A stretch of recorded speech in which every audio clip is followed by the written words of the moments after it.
जय हिंद सभी बच्चों। आज हम पढ़ते हैं गोलीय दर्पण। क्या गोलीय दर्पण क्या है? गोलीय दर्पण वह गोलीय दर्पण जिसका परावर्तक सतह, देखो ये वाला क्या है हमारा गोलीय दर्पण। वह गोलीय दर्पण जिसका परावर्तक सतह यानी कि ये वाला परावर्तक सतह एक गोलीय होता है। ये वाला गोलीय है, एक गोलीय है, गोलीय दर्पण कहलाता है। गोलीय दर्पण दो प्रकार के होते हैं। कौन कौन से? एक अवतल और एक उत्तल। देखो अवतल ये वाला होता है और उत्तल ये वाला होता है। देखो ये हमारा अनंत होता है, ये हमारा सेंटर, ये हमारा फोकस, ये हमारा पोल। सेम इसी में होता है। ये हमारा अनंत होता है, ये सेंटर और ये फोकस और ये एक एक करके पढ़ते हैं। अवतल दर्पण को देखो बताओ, ये है हमारा अवतल दर्पण। ठीक है, इसका काम क्या होता है? ये प्रकाश को सुकेड़ता है। अगर इस पर कोई किरण आई इस टाइप से तो इसने क्या कर दोगे? इस टाइप से। अगर कोई किरण आई तो ये करेगा प्रकाश को सुकेड़ देता है, और इस वाले का काम होता है ये प्रकाश को फैला देता है। ठीक है, अवतल दर्पण में प्रतिबिंब जैसे कि मान लो इसमें प्रतिबिंब छोटा भी बनता है, बड़ा भी बनता है और बराबरी बनता है, और काल्पनिक बना तो ये और आभासी बना तो ये। सही है, इसमें केवल और केवल छोटा बनता है और कैसे बनता है? काल्पनिक। फिर से एक बार समझाएं। अवतल दर्पण का काम होता है केवल प्रकाश को सुकेड़ना। अगर जैसे मान लो ये है हमारा अवतल दर्पण, इसमें अगर कोई प्रकाश हो तो ये प्रकाश को करेगा सुकेड़ देगा। सुकेड़ना मतलब एक जगह इकट्ठा कर देगा। इसका काम है प्रकाश को फैलाना। जैसे कि मान लो ये है, ये हमारा क्या है? अवतल दर्पण, सॉरी क्या है? उत्तल दर्पण। क्या है ये हमारा? उत्तल दर्पण। इस पर अगर हम प्रकाश डालेंगे तो ये प्रकाश को करेगा फैला देगा। ठीक है, इसके बाद इसका काम होता है ये प्रतिबिंब कैसे बनाता है? छोटो, बड़ो, बराबर और काल्पनिक और आभासी। कौन? अवतल। अब उत्तल पे आ जाओ। उत्तल का प्रतिबिंब कैसे बनाता है? छोटो, ये हमेशा बस केवल छोटे बनाते हो। कैसे बनाते हो? काल्पनिक। काल्पनिक मतलब कल्पना करनी, शायद कि ऐसा पीछे बन रहा हो।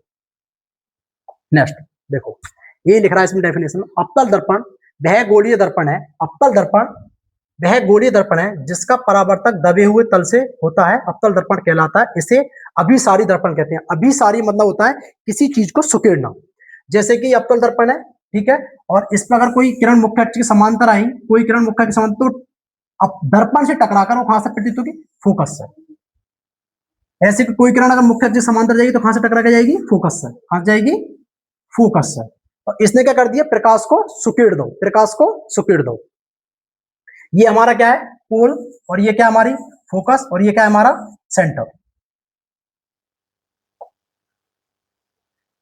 उसी हिसाब से एक उत्तल दर्पण है, वह गोलीय दर्पण, वह गोलीय दर्पण जिसे परावर्तक, परावर्तक मतलब ये, परावर्तक मतलब ये साइड, उभरे हुए तल मतलब उभरे हुए, इस वाले साइड की बात कर रहे हैं। उभरे हुए तल से होता है। इसे अपसारी, अपसारी मतलब क्या? अपसारी मतलब होता है किसी किरण को फैलाना, यानी कि किसी किरण को फैलाना अपसारी दर्पण कहलाता है। देखो अब आया अवतल दर्पण के उपयोग, यानी कि अवतल दर्पण को हम कहां कहां उपयोग करते हैं? वाहनों की हेडलाइट में अवतल दर्पण का उपयोग होता है। वाहनों की हेडलाइट, हेडलाइट मतलब गाड़ी की हेडलाइट होती है, उसमें कौन का उपयोग करते हैं? अवतल दर्पण का। सोलर कुकर में, क्योंकि क्यों उपयोग करते हैं? क्योंकि वाहनों की हेडलाइट में प्रकाश को इकट्ठा करके एक जगह मारता है वो। ठीक है, उसीलिए हम वाहनों की हेडलाइट में, जैसे टॉर्च में भी अवतल दर्पण का उपयोग करते हैं, सोलर कुकर में अवतल दर्पण का उपयोग करते हैं। सर्च लाइट, जैसे कि माथे पे सर्च लाइट होती है, उसको प्रकाश को इकट्ठा करती है और एक जगह वो डाल देती है, तो सर्च लाइट में अवतल दर्पण का उपयोग करते हैं। चिकित्सकों द्वारा रोगियों के दांत, कान आदि के लिए अवतल दर्पण का उपयोग। जैसे मान लो कोई अगर कोई चिकित्सक, मान लो कोई डॉक्टर है, तो किसके उपयोग करेगा? अवतल दर्पण का। काय को? दांत, कान, नाक देखने के लिए। शेविंग दर्पण में अवतल दर्पण का उपयोग किया जाता है, क्योंकि शेविंग जो बनाते हैं ऐसे करके, तो वो किसका प्रयोग करते हैं? अवतल दर्पण का। वाहनों के, देखो अब आया उत्तल दर्पण के उपयोग, यानी कि उत्तल दर्पण के उपयोग क्या क्या है, यानी कि उन्हें कहां कहां यूज करो जाता है। वाहनों के पीछे दृश्य देखने के लिए उत्तल दर्पण के, वाहनों के साइड में जो शीशे लगे होते हैं उसमें कौन सा होता है? उत्तल दर्पण। उत्तल दर्पण क्यों होता है? क्योंकि ये पृथ्वी बनाता है छोटा। क्यों बनाता हूं? ये पृथ्वी बनाता हूं ये छोटा। जैसा मान लो अगर मैं बाइक चला रहा हूं, तो बाइक के पीछे इसमें उत्तल दर्पण लगा हुआ है साइड वाला, तो वो जैसे मान लो पीछे से ट्रक आ रहा तो फिर ट्रक को क्या कर देगा, छोटा, क्योंकि उसका काम ही यही है कि वो प्रतिबिंब को छोटा कर देता है। स्ट्रीट लैंप, स्टील लैंप में उत्तल दर्पण को भी करते हैं। स्टील लैंप का मतलब कहता है जैसे मान लो कि आप पढ़ रहे हो, उस पर लाइट है, तो वो क्या कर रहा है, प्रकाश को फैला रहा होगा। स्टील लैंप क्या करता है, प्रकाश को फैला देता है, यानी कि इसका काम ये भी है, ये प्रकाश को क्या करता है, फैलाता है, प्रकाश को फैलाता है। तो ये स्ट्रीट लैंप में उत्तल दर्पण का उपयोग करते हैं, यानी कि इसी वजह से जो कि प्रकाश को फैला देता है। सड़कों पर लगी लाइट, सड़कों पर जैसे सड़कों पर कहीं लाइट लगी होती है, इस टाइप से सड़कों पर लगी लाइट उत्तल दर्पण का उपयोग करते हैं, यानी सड़कों पर कहीं लाइट लगी हुई है तो उस वजह से उत्तल दर्पण का उपयोग कर रहे हैं। किस वजह से, क्योंकि वो प्रकाश को कर रही है, फैला रहा है। दर्पण के भाग, दर्पण के कुछ भाग है, देखो यहाँ समझो। दर्पण ये हमारा अवतल दर्पण है, ठीक है, और ये हमारा पोल है, और ये हमारा सेंटर है, ये हमारा फोकस है, ये हमारा अनंत है। ये है दर्पण के भाग। देखो ध्रुव यानी कि पी, इसकी बात कर रहा है। दर्पण के मध्य भाग को ध्रुव कहते हैं, अतः इसे पी से प्रदर्शित करते हैं, यानी कि दर्पण हमारा ये है, इसके मध्य भाग, मध्य मतलब बीच वाला भाग को क्या कहते हैं हम, पी, ठीक है। वक्रता केंद्र, वक्रता केंद्र, गोलीय दर्पण जिस गोले का भाग होता है, यानी कि जो गोला है कोई, इसको ताई हमने आधो काट दो, इसको ताई हमने आधो काट दो, ये आधा बचा, और इसको ताई वक्रता केंद्र यानी केंद्र। देखो वक्रता केंद्र सी, गोलीय दर्पण जिस गोले का भाग होता है उसे वक्रता, उसे केंद्र, उस गोले के केंद्र को वक्रता केंद्र कहते हैं, यानी कि उस गोले के केंद्र को वक्रता केंद्र कहते हैं। देखो समझिए, ये गोला है, ठीक है, इस गोले को हमने इतना कर लिया, और इसकी जो गोलाई के जो बीच वाला जो बिंदु है उसके बोलेंगे हम वक्रता केंद्र। ये कहना चाह रहा है, वक्रता केंद्र सी, यानी कि वक्रता केंद्र कैसे दर्शाएंगे हम, सी से। गोलीय दर्पण जिस गोले का भाग होता है, गोलीय दर्पण जिस गोले का भाग होता है उस गोले के केंद्र को, उस गोले के केंद्र को वक्रता केंद्र कहते हैं, अतः इसे सी से प्रदर्शित करते हैं, यानी कि इस वाली की बात करें, ठीक है।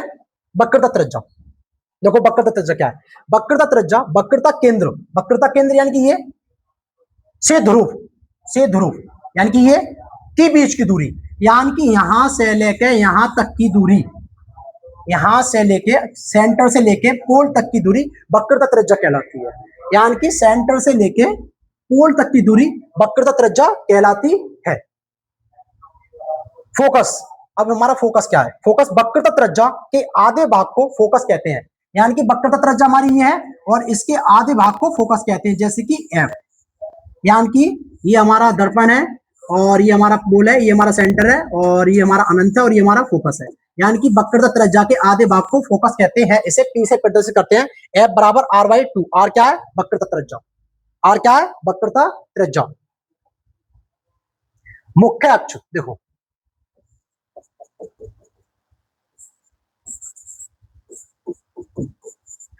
मुख्य अक्ष, मुख्य अक्ष क्या है, मुख्य अक्ष है ध्रुव तथा केंद्र को आगे बढ़ाकर खींची गई रेखा को मुख्य अक्ष कहते हैं।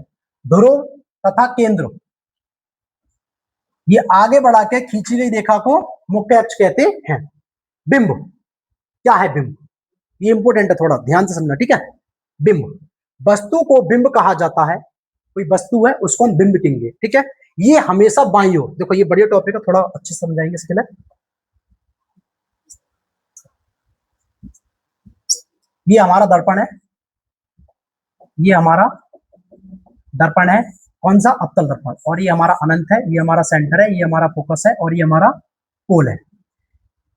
देखो एक बात और सुन लो, जैसे कि मान लो कोई दर्पण में कोई वस्तु है, वस्तु हमेशा और हमेशा दर्पण की बाईं ओर रखी जाएगी, हमेशा और हमेशा दर्पण की बाईं ओर, यानी कि इसका बाईं ओर किधर है, यानी कोई भी वस्तु रखी जाएगी तो दर्पण के बाईं ओर, चाहे वो अवतल दर्पण सही चाहे वो उत्तल दर्पण सही। यही कहना चाह रहा हूं, बिंब, वस्तु को बिंब कहा जाता है, यह हमेशा बाईं ओर होता है, अतः इसे यू से, यानी कि कैसे, यू से प्रदर्शित करते हैं। ये हमेशा ऋणात्मक होती है, ऋणात्मक मतलब माइनस, यानी कि अगर हमें कोई वस्तु, हमेशा अगर दर्पण में अगर कोई हमें वस्तु रखनी है तो वो हमेशा करनी जाएगी दर्पण के बाईं ओर, और दर्पण के बाईं ओर रखी जाएगी, और वो कैसी होगी, हमेशा और हमेशा ऋणात्मक, हमेशा मतलब राइट टाइम।